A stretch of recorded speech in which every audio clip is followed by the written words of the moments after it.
بسم اللہ الرحمن الرحیم۔ یہ تم کیسی باتیں کرتے ہو رضیہ بیگم؟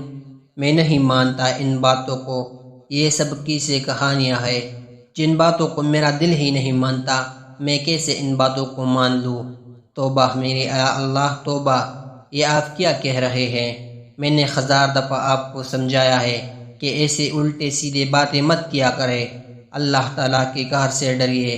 بیگم میرا نام سیٹھ وقار ہے، سیٹھ وقار میرے پاس کیا نہیں ہے، سب کچھ ہے، بنگلہ، گاڑیاں، بے شمار دولت، وہ سب کچھ جو انسان کو چاہیے ہوتا ہے، لیکن یہ سب کچھ مجھے کہاں سے ملا؟ محنت سے۔ میں نے دن رات محنت کی اور آج میرے پاس سب کچھ ہے۔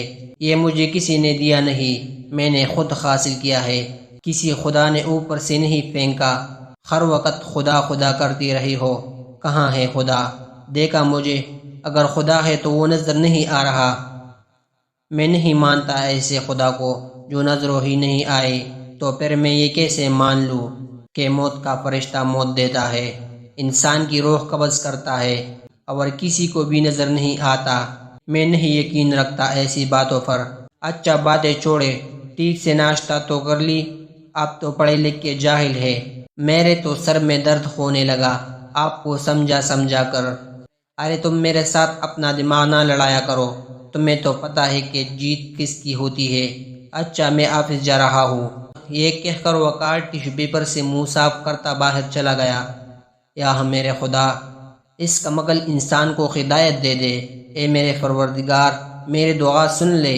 یہ کہہ کر رضیہ ایک گہری سوچ میں ڈوب گئی۔ سیٹھ وقار اپنی مہنگی ترین گاڑی میں بیٹھا مین روڈ پر جا رہا تھا۔ وہ ڈرائیونگ بھی خود ہی کرتا تھا، غریبوں سے سخت نفرت کرنے والا اور بے رحم انسان تھا۔ وقار درمیانی رفتار میں گاڑی چلا رہا تھا کہ اچانک ایک بوڑھا آدمی اس کی گاڑی کے آگے آ کر کھڑا ہو گیا تو سیٹھ وقار نے ایک دم بریک لگائی۔ وقار نے بڑی مشکل سے گاڑی کو روکا تھا، اس کا چہرہ غصے سے لال سرخ ہو رہا تھا۔ اس کو غصے میں دیکھ کر بوڑھا آدمی گھبرانے لہجے میں بولا، مجھے معاف کر دے صاحب، میں نے آپ کو روکا۔ وقار نے زور سے بوڑھے کے گال پر تھپڑ مارا، بکواس بند کرو، اگر تم گاڑی کے نیچے جاتے تو جانتے ہو میں نے کتنی مشکل سے گاڑی کو روکا۔ دفع ہو جاؤ یہاں سے صاحب، مجھے آپ سے ایک کام تھا، میں آپ کے گھر بھی گیا تھا۔ وقار اور بھڑک اٹھا، میں نے تمہیں کتنی بار سمجھایا ہے کہ مجھ سے ملنا ہے تو فیکٹری میں ہی ملا کرو، تم کیوں گھر گئے تھے؟ بوڑھا ہاتھ جوڑتے ہوئے بولا، میرا بچہ بیمار ہے، میرے پاس پیسے نہیں ہیں، مجھے تھوڑے پیسے دے دے، میں اس کے لیے دوائی لے آؤں۔ سیٹھ وقار نے طویش میں آ کر بوڑھے کو گریبان سے پکڑ کر جھنجھوڑا۔ ارے بوڑھے، تمہارا دماغ خراب ہے بیٹا، تمہارا بیمار ہے، دوائی کے لیے پیسے میں دوں؟ میں پہلے جو پیسے لیے تھے تم نے وہ واپس کیے نہیں۔ وہ داڑا، خدا کے لیے صاحب جی مجھے غریب پر مہربانی کرے، میں آپ کے سارے پیسے واپس کر دوں گا۔ وہ گڑگڑا رہا تھا، ارے جاؤ دفع ہو جاؤ، میں تمہیں ایک روپیہ بھی نہیں دوں گا، اور کس خدا کی بات کرتے ہو جیسے میں نے آج تک دیکھا ہی نہیں، اور آج کے بعد فیکٹری آنے کی ضرورت نہیں ہے، میں نے تمہیں نوکری سے نکال دیا ہے۔ بوڑھے اپنے آنسو صاف کرتے ہوئے آسمان کی طرف دیکھتے ہوئے بولا، اے میرے خدا، اس بے رحم اور ظالم انسان سے چھین لے ساری دولت اور جان لے لے، اس کی موت کا فرشتہ بھیج، اور تجھے فتح ہے میرے پاس پیسے نہیں ہے، میرے بیٹے کو تندرستی دے۔ یہ کہہ کر وہ گزر چلا گیا اور سیٹھ وقار کے غصے سے سر کو کھلاتے ہوئے بولا، بیوقوف بوڑھا، خدا ہوگا تو تیری بد دعا سنے گا۔ یہ کہتے ہوئے وقار گاڑی میں بیٹھا اور روانہ ہو گیا۔ رات کے 10 بج رہے تھے۔ وقار اپنے کمرے میں بیڈ پر گہری نیند سو رہا تھا۔ اس کے خواب میں موت کا فرشتہ آیا اور بولا، مجھے اس خدا نے بھیجا ہے جو زندہ اور قائم ہے، جس پر تو یقین نہیں رکھتا۔ اللہ تعالیٰ نے مجھے کہا ہے، جا سیٹھ وقار کی جان نکال کر لے آیا، اس کی زندگی ختم ہو گئی ہے اور میں ہوں موت کا فرشتہ، آج تیری جان لے کر ہی جاؤں گا۔ تم نے بہت بڑے بڑے گناہ کیے ہیں، اللہ تعالیٰ تجھ سے بہت ناراض ہے، تم غریبوں پر ظلم کرتے ہو، موت پر یقین نہیں رکھتے، تیار ہو جاؤ، میں تمہاری جان نکالنے لگا ہوں۔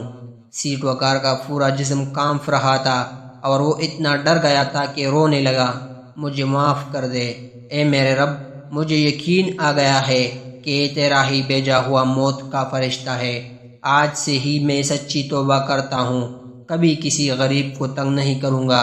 مجھے تھوڑی سی زندگی دے دی، مجھے معاف کر دے۔ اے میرے پروردگار، تو موجود ہے، زندہ اور قائم ہے، مجھے یقین آ گیا ہے۔ جاؤ، تمہیں مہلت دی۔ میرے رب نے مجھ سے کہا کہ اگر یہ آدمی سچی توبہ کر لے تو اسے تھوڑی مہلت دے دینا، میں پھر آؤں گا۔ یہ کہہ کر موت کا فرشتہ چلا گیا۔ وقار کی آنکھ کھلی تو وہ اپنے نرم بستر پر دراز تھا، مگر اس کا پورا جسم پسینے پسینے ہو رہا تھا۔